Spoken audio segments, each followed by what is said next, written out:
ጤና ይስጥልኝ ተመልካቾቻችን፣ ዜና በምልክት ቋንቋ ቀርባል። የኢትዮጵያ ሉዓላዊነትን ለማስጠበቅ የሚሰጣቸውን ማንኛውም ግዳት በብቃት ለመወጣት ዝግጁ መሆናቸውን ተመራቂ መኮንኖች ገለጹ።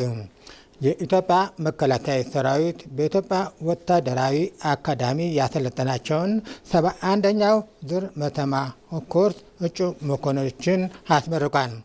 ተመራቂ መኮንኖች በዚህ ወቅት በስልጠናው ያገኙትን ንድፈ ሀሳብ ከተግባር ያጣመረ እውቀትና ክህሎት በመጠቀም የአገራቸውን ሰላምና ደህንነት ለማስጠበቅ ዝግጁ መሆናቸውን ተናግረዋል።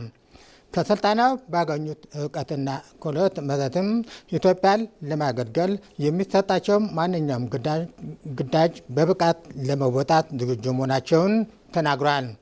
ኢትዮጵያ በእድገትና ብልጽግና ጎዳና ላይ በመሆኗ የሀገሪቱን ልማት ለማደናቀፍ የሚሹ የጥፋት ኃይሎች ተልዕኮ ለማምከን ቁርጠኛ መሆናቸውን ገልጸዋል።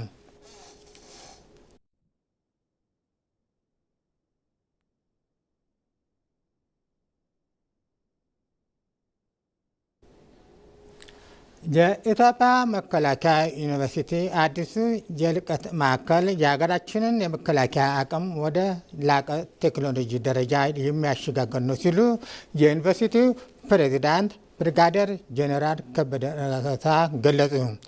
ዩኒቨርሲቲው በመከላከያ ትምህርት ምርምርና ቴክኖሎጂ ዘርፍ አዲስ ምዕራፍ ከፋች እንደሚሆን የታመነበት የላቀ ማዕከላዊ ምርምር ላቦራቶሪ በትላንትናው ዕለት አስመርቋል።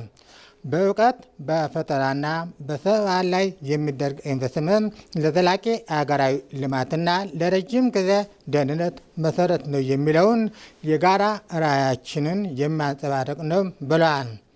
የተባበሩት አረብ ኤሚሬት መንግስት በተለይም ለተባበሩት አረብ ኤሚሬት የመከላከያ ሚኒስቴርን ይህንን ማዕከል እውን እንዲሆን ላሳዩት የማይናወጥ ቁርጠኝነትና ለጋስ ድጋፍ ጥልቅ ምስጋና አቀርበዋል።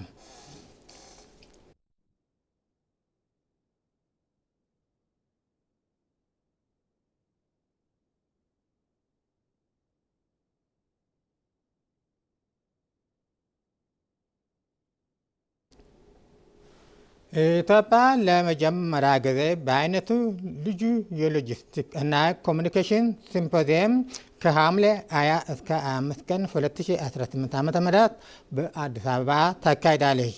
በሲምፖዚየሙ 40 አገራትና 26 ዋና ዋና ዓለም አቀፍ የኢንዱስትሪ ተቋማት ይሳተፉበታል ተብሎ ይጠበቃል። ዝግጅቱን በማስመልከት የመከላከያ የውጭ ግንኙነትና ወታደራዊ ትብብር ዋና ዳይሬክተር ሜጀር ጄኔራል ተሾመ ገመቹና የአፍሪኮም ሎጂስቲክ ዳይሬክተር ብርጋዴር ጄኔራል ፖል ፊሊክስ ጋዜጣዊ መግለጫ ሰጥተዋል። ኢትዮጵያ በቀጠናው ሰላም ለማረጋጋት እያበረከተችው ባለው አስተዋጽኦ ባስመዘገበችው የልማት እምርታ የአዲስ አበባ ከተማ ባሳየችው ፈጣን እድገት እና ዓለም አቀፍ ጉባኤዎችን የማስተናገድ አቅም የፈጠረው ውጤት መሆኑን ሜጀር ጄኔራል ተሾመ ገመቹ አመልክተዋል።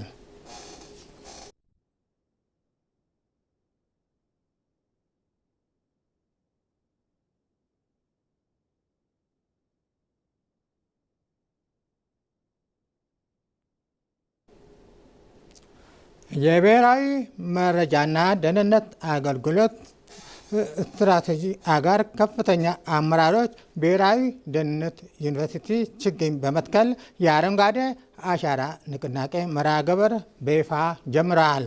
የአረንጓዴ አሻራ መርሃ ግብር የአካባቢን ምህዳር ደህንነት ለማረጋጋት ጉልህ ሚና እንዳለው በመርሃ ግብሩ ተጠቅሷል። የብሔራዊ መረጃና ደህንነት አገልግሎት ዳይሬክተር ጄኔራል አምባሳደር ሬድዋን ሁሴን በመድረኩ ላይ እንዳብራሩት ባለፉት ዓመታት እንደ አገር የተካሄዱ የአረንጓዴ አሻራ መርሃ ግብሮች ተጨባጭ ውጤት እያስመዘገቡ ይገኛሉ። በተለይም የሀገራችን የተራቆተ መሬት በተለያዩ ተክሎች በማልበት የደን ሽፋን ማሳደግ መቻሉን ያነሱት አምባሳደሩም አሁን ላይ እየተተከሉ ያሉ ችግኞች አረንጓዴ ውጤት በአካል መመልከትና ማጣጣም መቻሉን ገልጸዋል።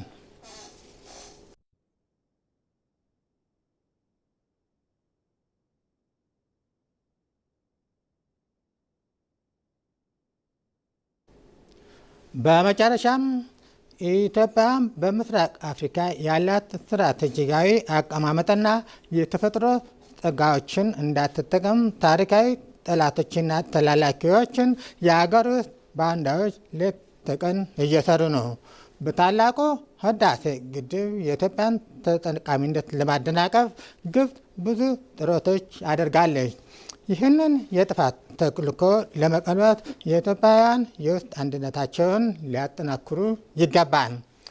ግብጽ ይህንን የማይካድ የተፈጥሮ እውነት ወደ ጎን በመተው ለረጅም ዘመናት የአባይን ውሃ በብቸኝነት ባለቤት እኔ ነኝ የሚል የሞኝ ብልጠት ፖለቲካ ስታራምድ ቆይታለች። ለዘመናት የአባይ ወንዝን በብቸኝነት ለመጠቀም ስትከተለው የቆየ አካሄድ ሀገሪቱ በዜሮ ድምር ስሌት የምትመራና ከመጠን ያለፈ ራስ ወዳድ መሆኗን በአደባባይ ያረጋገጠ መሆኑን ተገልጿል።